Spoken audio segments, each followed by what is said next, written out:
S10 with a homemade cowl induction hood on it. Got the pin locks or pin holders, or whatever you want to call them. Lots of Bondo. It's cracking out.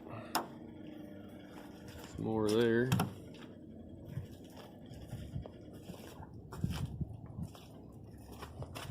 Got some airflow grating. Z28 wheels. Awesome interior redo paint job.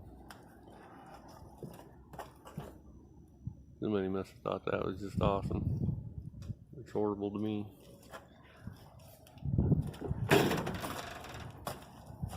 Apparently it's a 454 SS.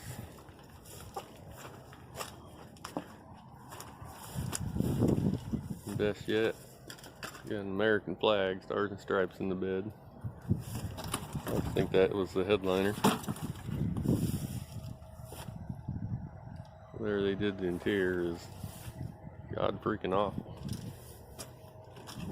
I love that hood though. Awesome.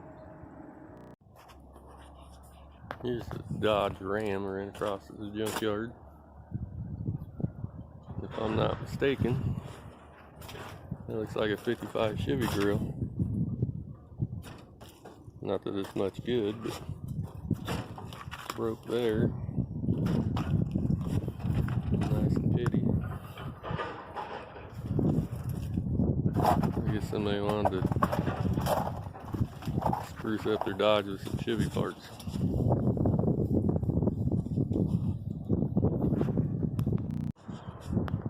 There's also a Jeep here with a board for a bumper. Looks like it's treated wood. Probably better than non-treated wood, but I don't think wood's stronger than steel.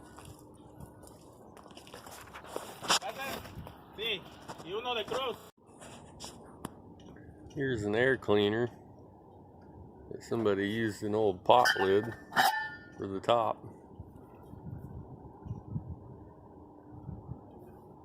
Guess it works, but you're not cooking. At least not with the air cleaner.